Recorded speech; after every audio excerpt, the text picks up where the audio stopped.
All right, so we are live for real. Yes. DJ Dash, welcome to the show, and I hope you enjoyed this little introduction where we had our party started.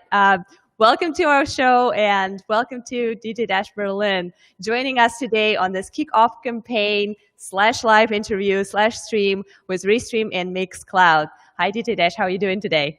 I'm doing great. Thank you for having me on the show. And it's so nice to I cannot hear see. you. Let's Actually, check your microphone real quick. can Hello, you hear hello? me? Hello, hello. Oh, never mind. Can you hear me? Keep going. Sorry about that. Can you hear me? Is there some delay in the transmission?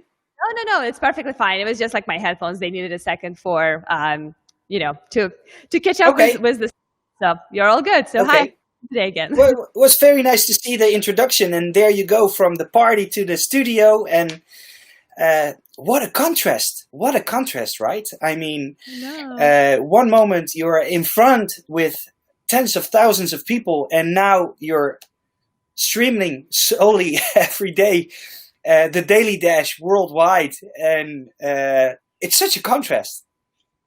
Yeah, absolutely. Yeah, it's completely different environment, and we definitely will cover this today a little bit about how the life of DJs and how the life of music industry in general has changed with what we're all going through together globally. And of course, we will also talk a little bit about how you as a DJ has changed and revolutionized basically the way that you stay connected with your community, with your network. And we're going to talk about all kinds of things.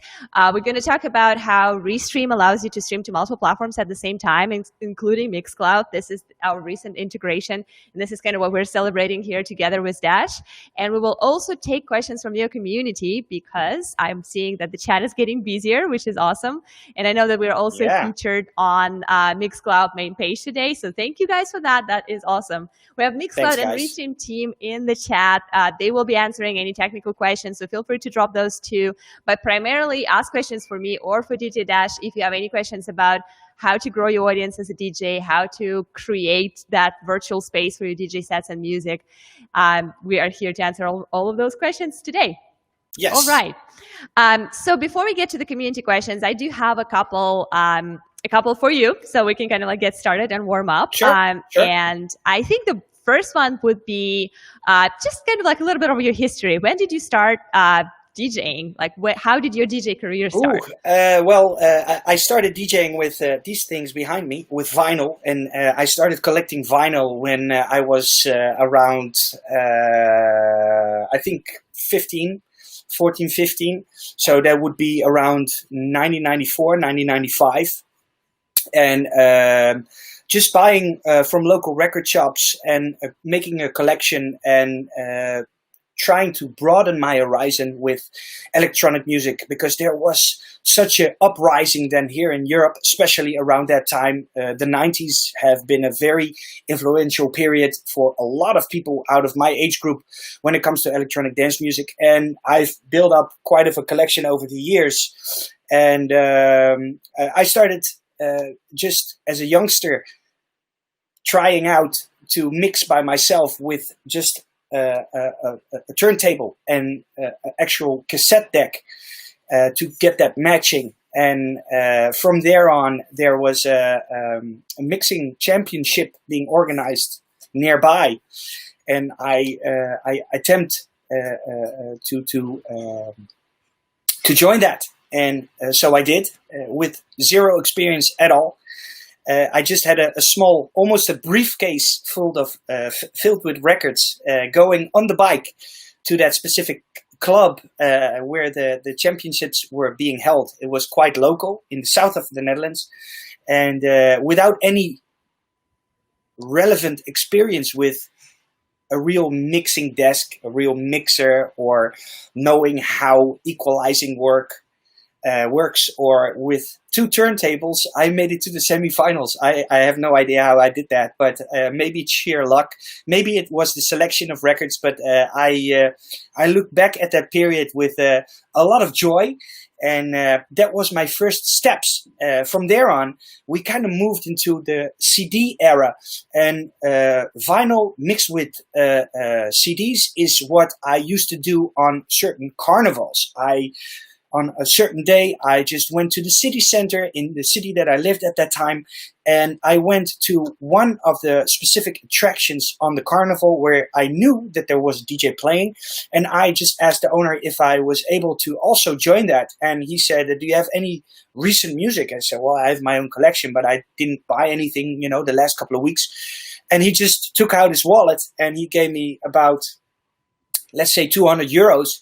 And he said, "Go shopping and I will see you tonight." And that's how I got my experience in the first small period of where I tried to become a DJ. And from there on, it went to school, class parties, parties for the whole school.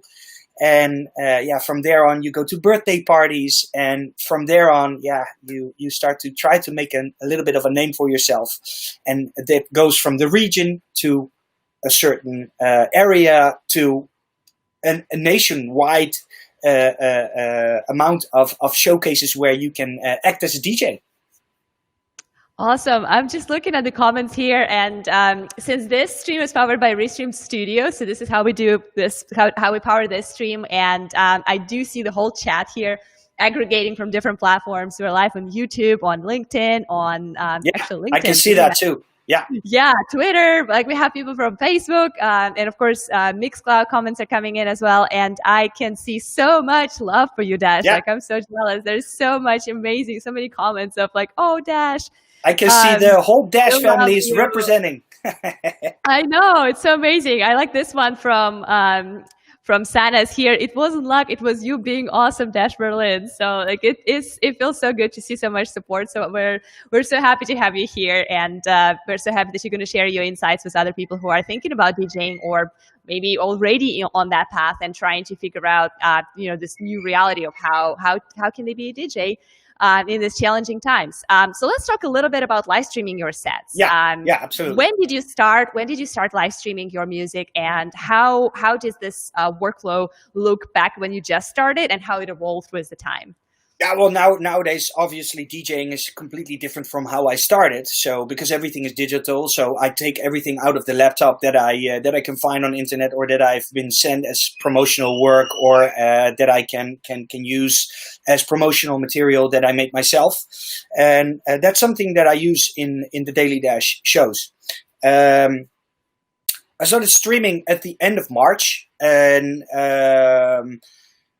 I actually just moved out of Australia when the COVID-19 virus hit over there. And I was already in the airplane with a mouth cap on, traveling back to the Netherlands, when I noticed that, this was a very serious situation the world was getting into. And at first, I posted 2 separate mixes that I made back in the days, a couple of years ago, on vinyl here in the Daily Dash studio, just to see what would happen. And there was a lot of feedback on that. So I started streaming on Instagram at first, also with vinyl mixes.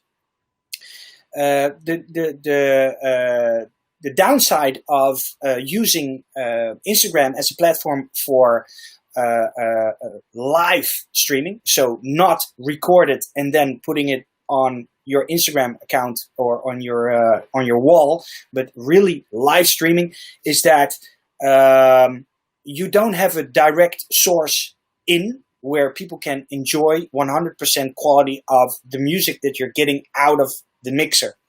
So eventually, after a couple of weeks, I started to do actual streams, and then immediately I started using Restream to use for that, because I wanted to, for my fan base, to enjoy the Daily Dash live stream on multiple platforms.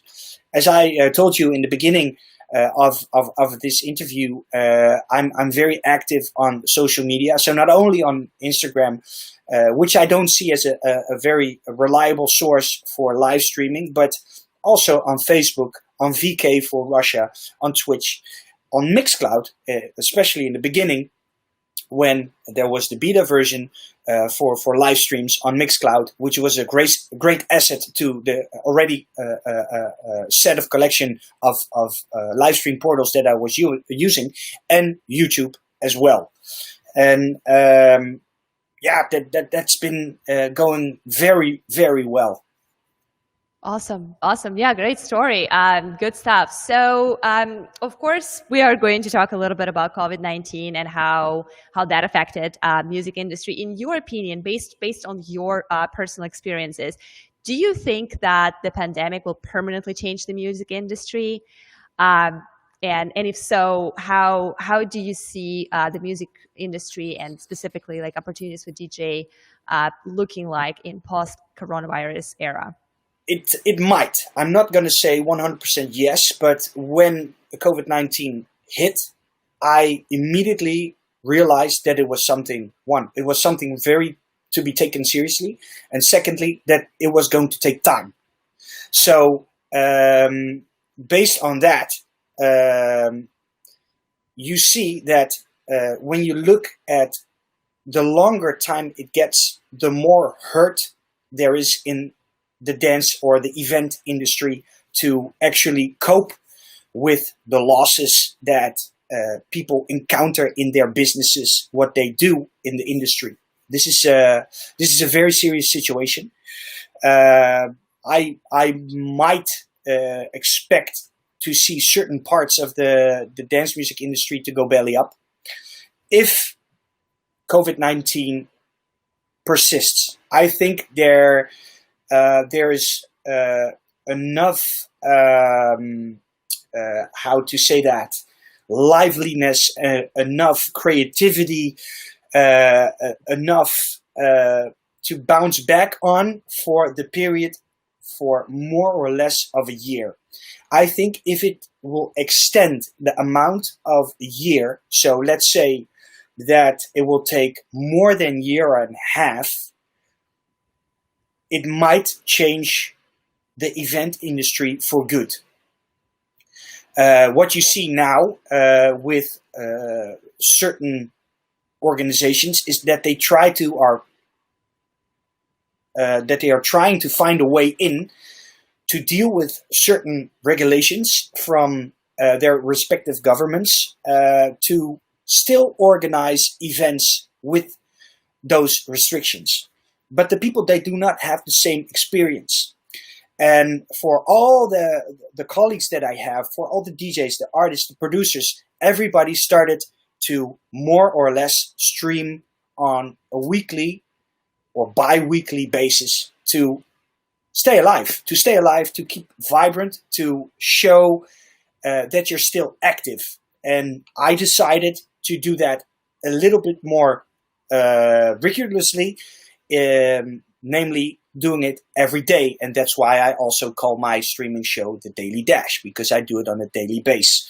And this keeps my activity high. This keeps me very on point with all the new music, which is an enormous amount every day. It keeps me on my toes. It keeps me, in a working mode. So this is, for me, as an artist, very important not to lose my head. And there is a little bit of a feedback loop right here. I'm just going to highlight this comment because I think it's interesting how the Daily Dash is the best thing to come out of 2020. Doing my own live streams, I know it's not easy. Thank you for all you've done for us. Looking forward to seeing you play the States again. So I think there's definitely a lot of appreciation in the community for what you're doing. So nice. I had an interesting question for you, kind of like coming out from what you said in terms of how the experience is different, right? How all the DJs had to turn into live streamers, and live streaming allows you to stay connected with their community. And you can see right here in our chat that it is working great for you, and I'm sure it works well for a lot of other DJs. Do you think that live streaming your sets, basically going live to your social channels, is basically a better way for the audience to experience music than whatever live variation, like offline, right, in-person variation of that is going to be available with all the safety precautions that will be required for that to even happen right now. Do you think that going live is going to be kind of like a more intimate experience at this point than trying to go offline with all the restrictions and all the limitations that we are facing today? Well, it's 100% safer in any way. And I think that we haven't seen the end of it in terms of creativity. There's so much more to explore. A little bit more of that will be shown, I think, in the next couple of weeks when it comes to the Daily Dash, because I actually have been thinking of trying to expand it in a way, but I didn't know in what kind of way. And I'm trying to figure that out and doing that in the right way. And it seems that there is actually possibilities to do that. And when that happens, I think that might lead a wave where also people start to think, okay, maybe I need to do that too in how I do my stream. I cannot deliberate too much about that because it's still in a testing phase and in a forming phase. But to go back to your question, it's 100% safer than going out and not knowing if people are sick or not, have been tested, yes or no, if the registration has been done well by an organization, if that's the matter. So it is safe, but the experience is completely different from a live experience. And that's what you see, that where the creativity comes to the people who are enjoying the music from the streamer receiver end. And what do I mean with that? You see people putting lights up. Some people, they put smoke machines in their living rooms. They put lasers up. They invite a safe amount of people to join them. So you're not only partying by your own. Usually people stream on big TVs. So you have a nice impression what has been going on if you are also using a certain backdrop. I'm not using that at the moment, but maybe something, that could be something for in the future. So you have even more of a party experience. And you're in the comfort of your own home. How great is that? I mean, and when it's done, and you can go to bed if you like. Or you can hop to somewhere else and you keep streaming to another show that's online at that moment. I mean, that is fantastic. I mean, there's private party streaming overload at the moment. I think there is something kind of special and intimate about connecting with your community directly from your living room, because think about it, pre-coronavirus times, like how many people from your community, how many fans, how many listeners who we know were loyal and always would come to your concerts had an idea of how your dining table looks like, like how your couch looks like. And now you're kind of like inviting that whole community into your home. And so do I, right? Like, so does everybody who is live and like doing any kind of content right now, because before you used to have that nice and polished studio. In your case, it was nice and polished stage. Now we're all kind of like, hey, well, this is where I live and this is where it's going to happen, and you got to deal with it. So it's so funny. I've seen streams from living rooms, literally living rooms, so you can see the couch from a kitchen top in the kitchen. Yeah, it's fantastic. I mean, that's creativity too. You have to make it work. Oh, Jessica here from YouTube says, ha ha ha, Jeff only shows us his pinwheel room. I think this is funny, but probably smart. To be fair, I'm also streaming from the office from like Restream location in Austin. But it's primarily because of the internet connection that, I prefer the office one versus the one that is in my home, because that's quite a challenge on its own. But definitely, that's definitely exciting. Let's actually talk a little bit about your setup. So I don't know if you can show us anything, if you are in the room where you actually stream, but what kind of hardware and software are kind of like your basics that you always have to have? I can try to show a little bit. Yeah, let's do it. That would be awesome. Let me showcase you. Oh my God, it's so pretty. So this is the setup. Awesome. Yeah, this is basically the room. So I have a setup made out of two setups. One digital setup with CDJs and a mixer, and on the other side I have a setup where I use only turntables. The problem with that is that the signal coming out of the mixer from the turntable side is analog. So I cannot use that directly into a feed for a live show. So that's why also on the digital side, I have a setup of turntables that I can use if I choose to do like a vinyl session daily dash. Mhm. So for the hardware, I have here 4 turntables, 2 turntables of Pioneer, 2 turntables of Technics. That's actually the most commonly used type. One Xone 92 mixer by Allen and Heath on the side of the turntables, and on the digital side I use DJM 950 of the Pioneer brand. And what makes this an excellent mixer for streaming is that it has a USB output, and I use this USB output to go directly into my laptop, where I use for the software the commonly used OBS program, where you can program overlays, certain limiters for the music so it won't overmodulate. That's great. And actually, the funniest thing, I still use the common MacBook Pro internal camera. I don't use an external camera yet, so I don't have anything to adjust yet for the pixel setting. And it's actually a super basic setup. I work with 2 PreSonus monitors here that I can turn to each side. So whatever side I'm using to play, that I'm deciding to play, I can turn the monitors, the speakers to, and that works perfectly for me. Usually I mix with a Pioneer headphone or with a V-Moda type headphone, and yeah, that is a very simple, basic setup like any starting streamer would. And you know, the funniest thing is that if you reach a certain amount of success with streaming, people are always like, oh, how did you do that? But everybody basically has to start at the same beginning.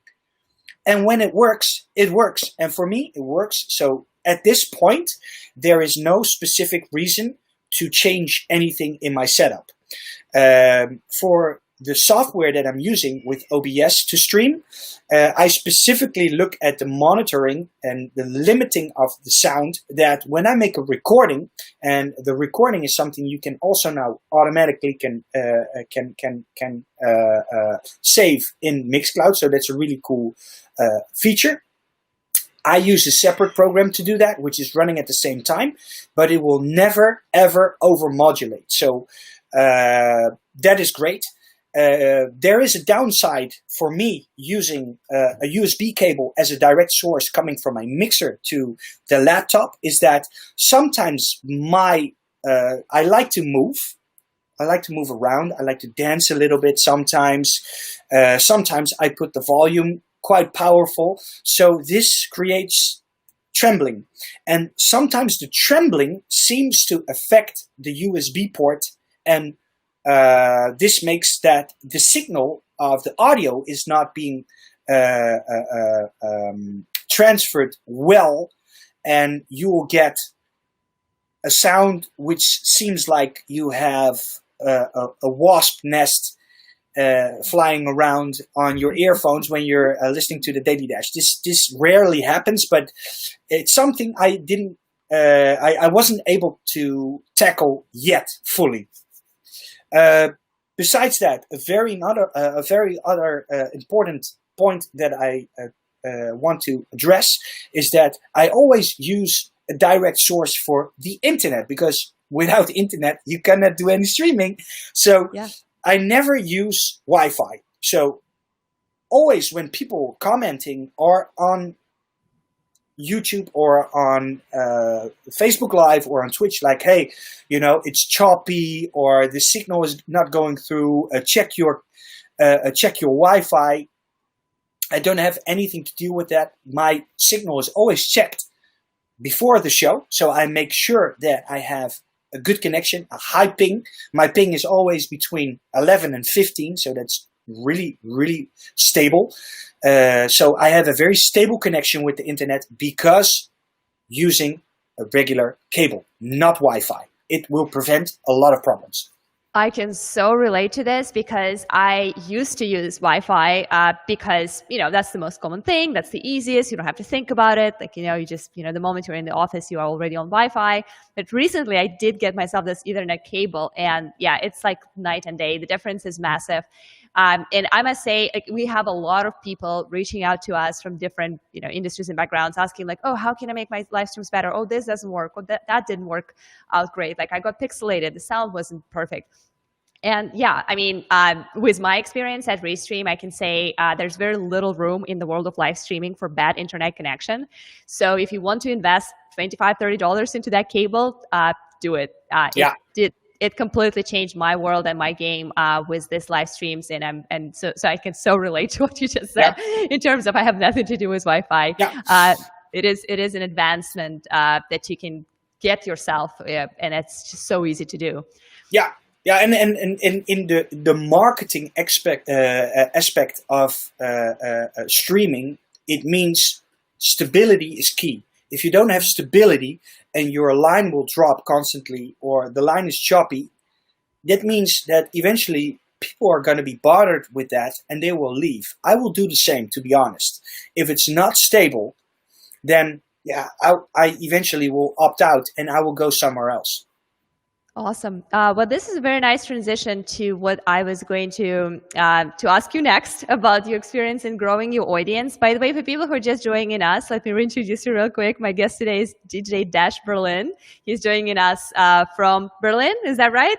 Still from The Hague in the Netherlands. Still from The Hague in the Netherlands. All right. It's just like so confusing. Dash Berlin, but not from Berlin. You can follow him on Mixcloud right here. I just showed you a little caption how you can find him. You can also find him on YouTube under Dash Berlin, on Facebook, and I believe on Twitter under Twitter, DJ Dash hashtag. Twitch, on VK. Twitch. Yeah, everywhere. So yeah, please follow him and check him out.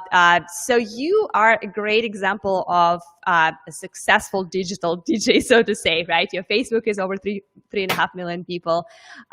Your YouTube has over 700,000 followers. So how did you get there? What is your advice and pro tips for people who are trying to grow their audience as DJs and as musical creators? Well, the base has been set a long time ago when I made music and the videos of those specific tracks have been watched many times. And also the amount of videos over time followed a stable amount of followers.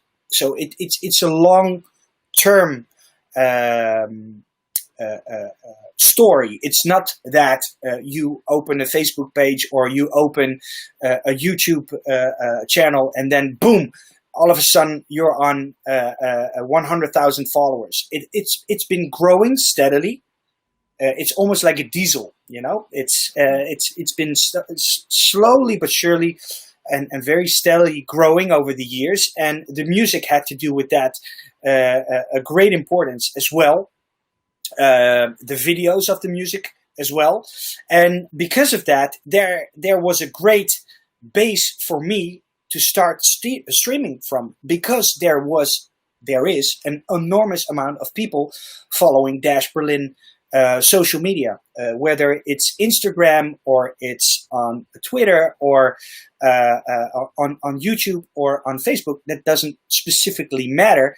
The key is that I'm able to reach my fan base with streaming there, and I opted in as much as possibilities right now to have as much as fulfillment as possible, so that there's, people have specific wishes when it comes to stability or to a layout or to what they are used to using on an everyday base. And that's something I want to offer. So that's why I offer a wide array of my social media to be able to look at the Daily Dash streams too. Yeah. And it's still growing. That's fantastic. Yeah, absolutely. And I can see some comments here that I think would be interesting to also cover. I think Jeff keeps his fans because he interacts with us. Show us he's a real person, not a bot. I think that's a really powerful part of what live streaming is offering to content creators, is not that it allows you to go live. It allows you to create those videos. It allows you to go live on multiple platforms if you're using something like Restream. But it also gives you this interactive aspect. So how do you manage interactions with all your fans, considering that even right now on Restream channels we have quite a busy chat, a lot of love for you. I'm assuming that when you are going live with Daily Dash, your chat is probably pretty busy. How do you balance that idea of staying connected, paying attention to everybody, get everybody this feeling that they are included in this conversation, they're part of this experience? Yeah, it's multitasking. It's not easy. It's not easy because the fans, they come to the show to feel a certain attachment to you, but also not only by the music, not only by reacting to their messages in the timelines, but also in the camera. And sometimes that makes it very difficult to do because you're focused on what is happening on a timeline. At least I am.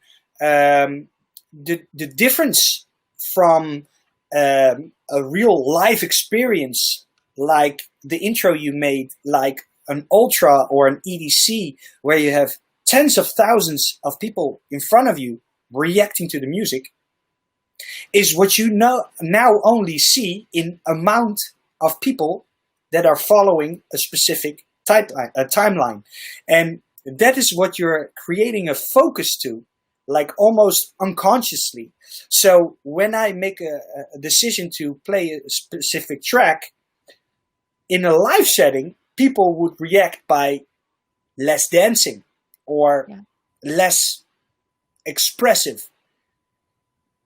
In a timeline, you are trying to use that same experience by adjusting that to the amount of people that are watching your show. So let's say there's 500, 600 people watching, and I play a specific track, and all of a sudden there's a drop, and there's 450 people left at the end of that song. Yeah. Is that because people didn't like that song and they left? Or were they supposed to leave already? And that plays mind games with you as a DJ, with an artist. It's very, very difficult to deal with. And keeping in mind that you also have to stay in contact with people over a camera because they can see you. But usually you're focused on a timeline. Well, at least, again, I am. So I'm not that interactive over a camera, or like you would see or expect on a live show with real people there. But I'm more or less, I'm looking for the right word, distracted by the timeline that is going so fast, and there's so much information going on, and I don't want that amount of people to drop, but I still have to do mixing, and I have to also focus on the camera. It's almost like you're an octopus sometimes. I was just going to say, I was going to highlight a couple of my favorite comments, like some theories of how you manage that. Jessica says here, Jeff is an octopus, LOL. So people figured that out, Jeff, like they know. And another comment that I personally liked a lot is from Cav here. The interaction is real. So I think it doesn't matter how often you interact or if you highlight or react to every single comment, but the fact that you are being you're being genuine, you're being authentic, that is what really gets people going. And that's pretty remarkable. I think what the Daily Dash sets apart of a lot of other streaming shows is that This is a streaming real life show.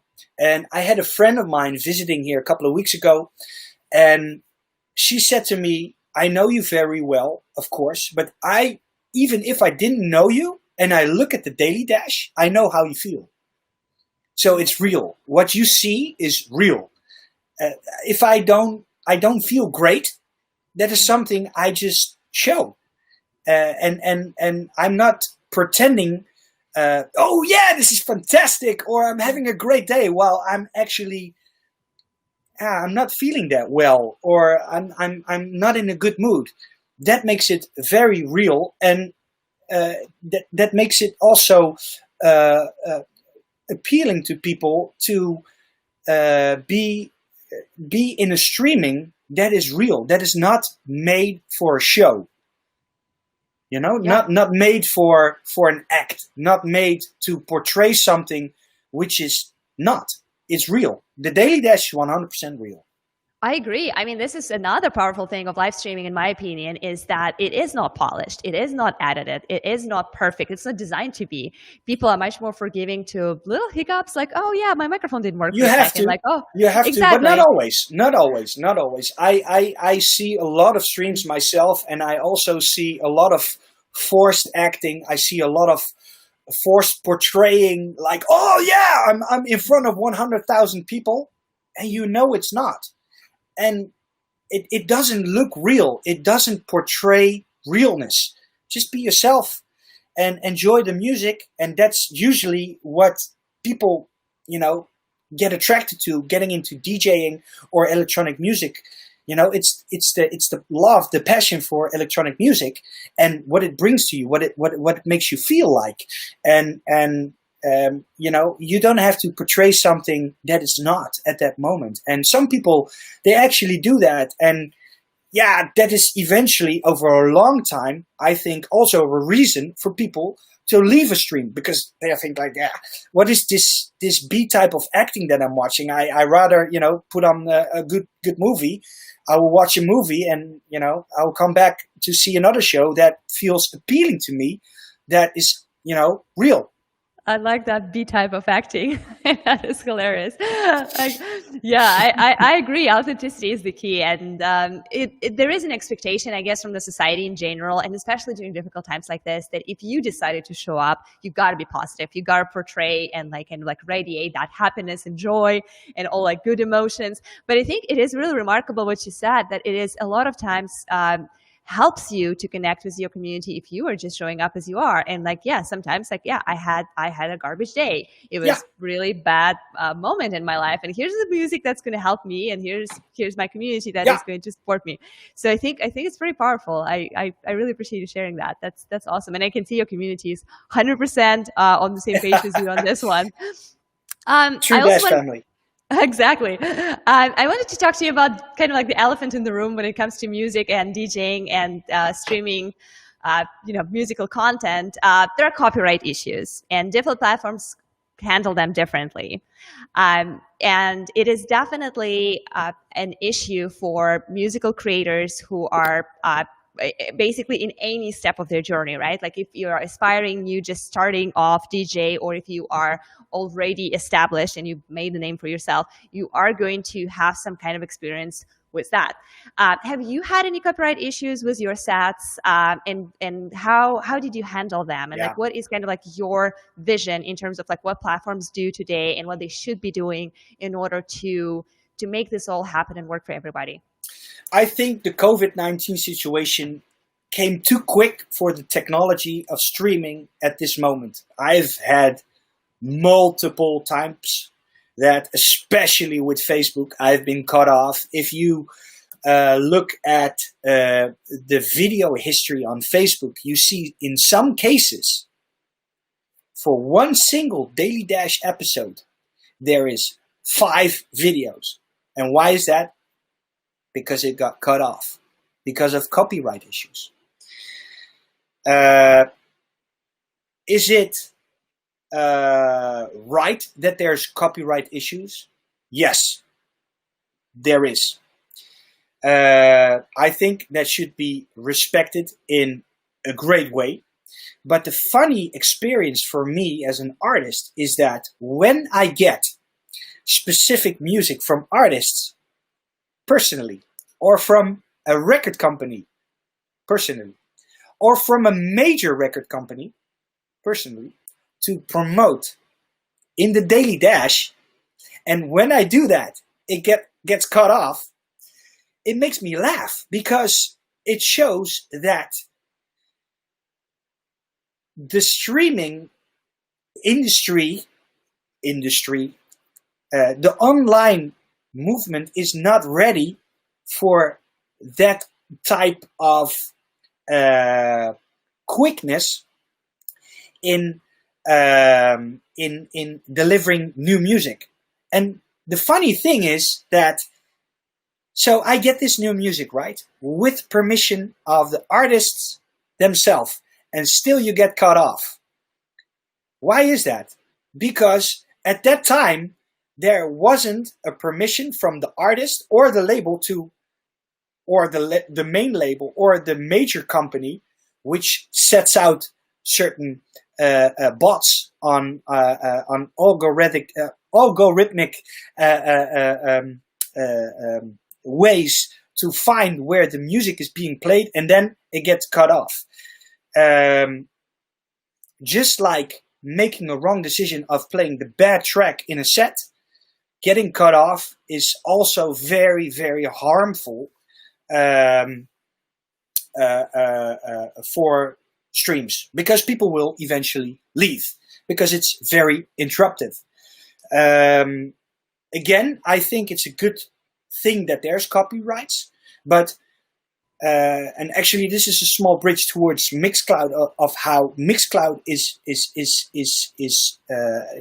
doing it. That is the way how I think all the main portals should be handling copyrights. You know, when you know certain music is being played. I was thinking about this the other day. So let's say I have a mashup, and that mashup consists out of 3 specific records, and an algorithm sees that is 3 tracks in one. If it's registered, that means when it's registered, it can go to the copyright owners to be paid eventually, because that's what you're talking about. You cannot pay, you cannot play that music because you're not paying for it. Okay, but at the same time, it's being promoted. At the same time, the whole world is listening to Spotify for free. That doesn't make any sense. Correct. Well, I mean, the argument for Spotify is that the advertising pays for the music, right? Like if you're using Spotify for free, you are subject to Spotify ads, the revenue from which is supporting artists. But I agree, this is kind of like a complex way, and like it's very interesting that every single social platform has kind of like their own set of rules and their own set of practices, how they deal with copyright issues, which is very frustrating for artists who are trying to be present at all platforms and trying to connect with their community wherever that community is.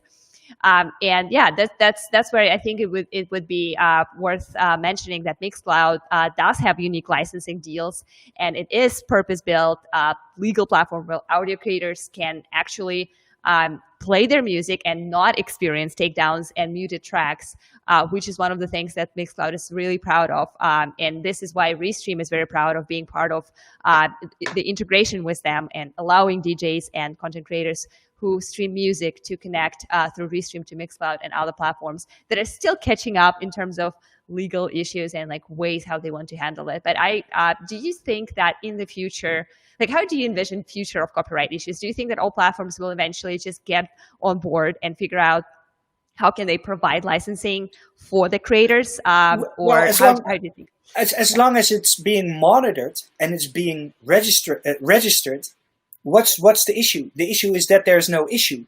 I think that Mixcloud found a way in, for real, that a lot of people have overlooked. And I think that terminology in how Mixcloud works with copyrights works for not only emerging artists, startups, but also for artists who have been in the industry for a very long time. Why? Because it's a service. And streaming, in general, what is it? It's a service. It's a service to people who want to look at it, to fans, to friends, to family, whatever.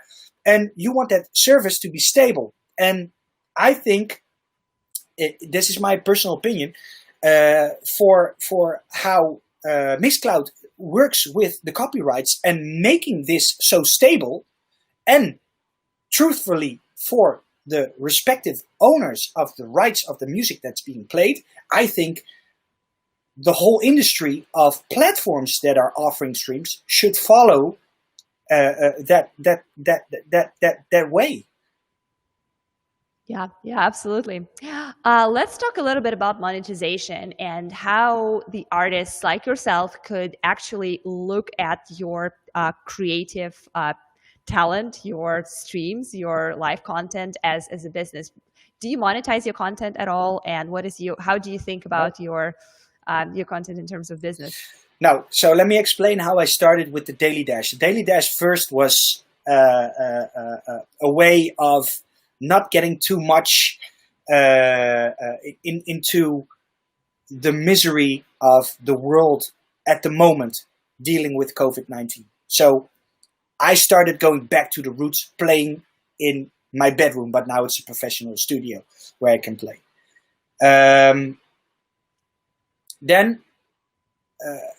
Sorry, can we go back to the first part of your question again? Sorry.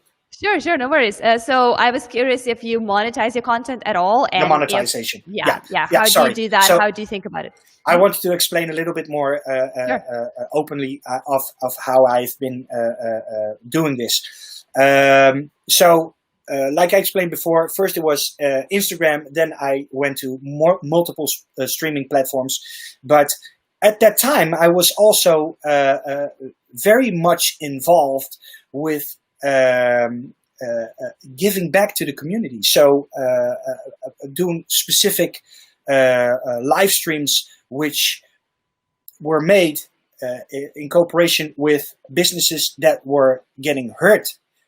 So trying to do donate shows for the Tao Group, for instance, and for Groove Crews to help them to survive.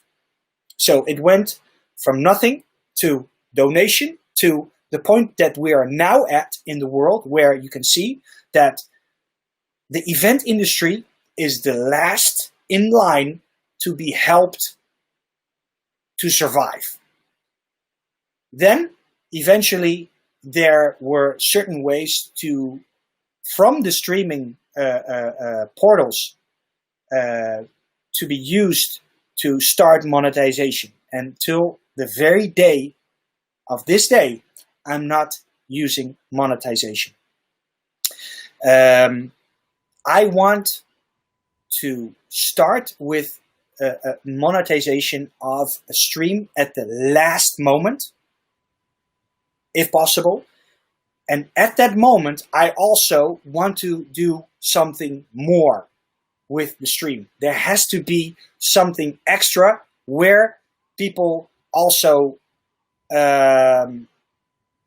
get extra worth for a payment to look at that specific stream. I have to give one exception to the rule, and that is Twitch. Twitch I made into a monetization form because special emojis have been developed to be used in the chat, and that also costs money to be developed. So in terms to try to recoup that, I made Twitch eventually, how do you say that? Monetizationable? Very long word. Is that the right word? I believe so. I think, like you can make it monetizable, or like, you can like make it. Monetizable. Monetizable, probably. Yeah. Awesome. So there are two ways, major, right? Like, of course, there are ads from the platform itself, and there's some like other like microtransactions that you could potentially kind of like dive into. But there are two major ways to monetize as a content creator. Number one is your community, donations, support, subs, that kind of stuff. And number two is sponsorships, right? Like, so you could get sponsored by brands, by other services and solutions, promote them during your streams and monetize that way. Have you considered that? Have you done anything like that? Is that something that you are? I've been considering it for a couple of weeks because I don't see any specific change in live show happening anytime soon in a safe way, and I also have to deal with a family and a 7-month-old here. So thank you. I'm taking that very seriously. But sponsorship advertisement is something I've been thinking about the last couple of weeks. And having that said, again, for when that's the case, there has to be an extra. There has to be, there has to be an extra which gives me the right towards fans, followers, to ask for money. Yeah, that makes a lot of sense. Absolutely. We are going to take just a couple of questions from the chat. So if you have anything for Dash, it could be anything related to his setup. It could be like a technical question about how exactly he does what he does. It could be related to growing his audience and, you know, his ability to be successful across platforms. Anything at all. We're just going to take a couple of questions. So please bring them on. We'll be happy to answer them. I want to ask you this question that we kind of like started in our like warm up pre-show thing. So Dash Berlin, but you're actually Dutch and you're actually based in The Hague. So how does this Berlin-Hague dynamics works out? The Berlin part comes as an ode from the Love Parade. I had the opportunity to play at the Love Parade in 1999 and 2000 under different aliases, by the way. I wasn't formed as Dash Berlin at that time yet, but that made such an impression on me is that when I started working with partners to make music for Dash Berlin, when we started with the first track, we had to find a new name for the project. And I wanted to have Berlin in that name. But if you just have DJ Berlin, it would even more emphasize coming from Berlin, and it doesn't. So weeks passed by where we tried to find some kind of cool combination with the word of Berlin, and eventually Googling on Dash Berlin, there was nothing but a blank Google page, and that was a perfect way to start from. And so we did. Awesome. A couple of questions from the community here. And I know we kind of covered that anniversary of yours, but there is a question from David here. Jeff, what are we doing for the big 150th Daily Dash episode today? And you don't have to uncover everything, but maybe you can give like a little sneak peek for guys to be excited about. I was actually, when I was thinking about 150th, I think it was cooler to make a really big type of celebration episode on 250. But the most original thing I can come up with for tonight's show is 150 minutes of the Daily Dash, in where normally we'll do an hour 15 minutes, just how the feel is and how I feel that moment. But we can do 150 minutes of Daily Dash tonight. That would be cool. Awesome. I love that. That is like very like numerical and like numbers game. I enjoy that. That sounds awesome. Jessica here from YouTube is asking, will you be putting out a new album anytime soon? Lots of question marks. Yes. Yeah. Absolutely. I'm working on new material and that new material is also being promoted and showcased on the Daily Dash. Obviously, actually, it's the first and foremost place where you can hear new Dash Berlin music. There can be remixes, reworks, or brand new material, or as an ID even. And I'm thinking about launching a brand new album in February next year, followed up with a new album, maybe even that year as well. Awesome. Question here from LinkedIn, DJ G121. Are you a producer as well as a DJ? So do you combine the two roles? I combine the two roles.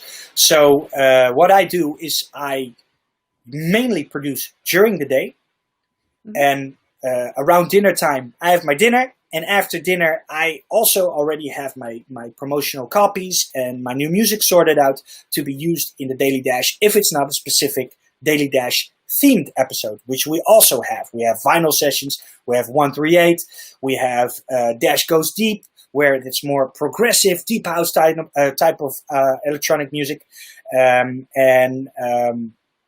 That's how I go about my day. So usually I make music from between, let's say, 10, 11 p.m. until 10, 11 a.m. to 3, 4 p.m. In the day. And it kind of depends what I'm working on. But I've been working on a lot of new material also for a new album. So people can get ready for sure.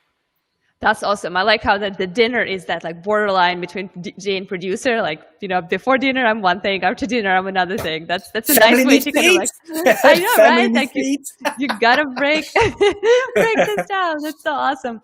This is a great question. We kind of touched on this just a little bit, but I would love to kind of reiterate that. After going live on Mixcloud, can the video be rewatched or saved? I'll let you answer this question from Mixcloud perspective, and then I'll add on from Restream perspective. Can you repeat the question while I'm putting the charger on the laptop? Because it seems that it's almost running out. Absolutely. I'm listening. I can hear you. Yeah. No worries. I love that. Let me showcase myself. So, pro production. So the question is, after going live on Mixcloud, can the video be rewatched or saved? So basically, is there a video on demand that saves on Mixcloud platforms, just like it would on YouTube or Facebook? While you're taking care of the charger, I'm going to go ahead and also mention that on Restream, if you're streaming with Restream, you actually do have a recording feature. It is relatively new. It was released just a week ago. And you can actually go to recordings and you can download the video that you stream through us to whichever platforms you chose to go to. And you can have two options. You can download the video file or audio only, which is perfect for music, podcasts, any kind of like sound only creators. That is very helpful also because end platforms sometimes do shrink the quality. Facebook is specifically known for that. Like if you download the video from Facebook, it's going to be, different quality than your original video. But with Restream recording, you download it in the original quality. Like for example, this stream is done in full HD. And if I'm going to go ahead and download it, it's going to be a full HD video, which I can later repurpose for clips and like little social media snippets. So that's something that you can do on your Restream dashboard. Now, when you're back, let's talk about Mixcloud. You said dashboard. I love it. Did I call you a dashboard? No, you didn't call me a dashboard. You can do it on the dashboard. So people are actually a little bit on me while doing that. Exactly, dashboard. I just realized that. Yeah, that's awesome. Absolutely. So let's talk about let's talk about Mixcloud. So does Mixcloud save a copy for you? And can you actually rewatch it later? Yeah, you can do that. I think that's a great feature. I think people eventually are in a specific mood when they are looking at a live stream. They're maybe really ecstatic or really happy, or they want to feel really happy and they want to rewatch. And I think that's very important to offer that option to your audience to basically check back or maybe listen to a specific song that they want to pick out. Again, that's very important. All right, and we're going to do the grand finale here with the question about your music, of course. Jeff, if you could narrow it down, only if you could, do you have an all-time favorite track? That is probably a loaded question. It's like asking an artist, what's your favorite color, right? Yeah, well, you see all these records behind me, and there's a whole section of The Prodigy here, and The Prodigy Experience is one of the albums that they brought out in the early 90s. And I am really a Prodigy fan. I love their stuff. Not specifically their recent type, but more their older type of stuff. I have everything on vinyl. And I really like the Prodigy type of music. I think that was really forward thinking at that time already. And it still sounds fantastic. So I would say if I have to pick something down, yeah, then it has to be when it's not Dash Berlin related, something from the Prodigy. If it has to be something Dash Berlin related that has paved the way for me sitting here talking to you, that's Till the Sky Falls Down, the first Dash Berlin ever. Awesome. Awesome. Well, thank you so very much for talking with us today. This is going to be our show. After we are done, I am going to try to come back and respond to some comments that we didn't have a chance to highlight today. Okay. You can definitely find Dash Berlin on Mixcloud. This is how you can find him and follow him. You can also find him on YouTube, Facebook, Twitter, Instagram, Twitch. Gosh, wherever you can find VK for our Russian friends. VK for Russian friends, absolutely. And as for Restream, you can follow us on Twitter at Restream.io. No dot for this one.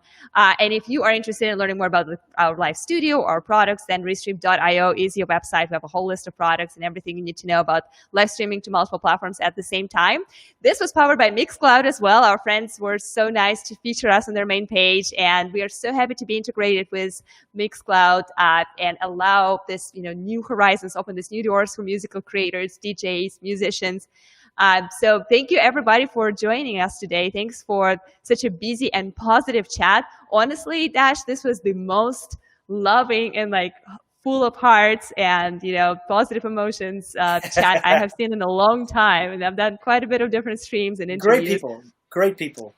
It is amazing. It's amazing to see how people are supportive. And thanks everyone for your time. And thank you for great answers and insights. We will definitely stay in touch. And I guess this is going to be our show. I'm going to go ahead and play that little clip of yours with the crowds one more time because I loved it so much. And I think it's going to be a nice end of our show.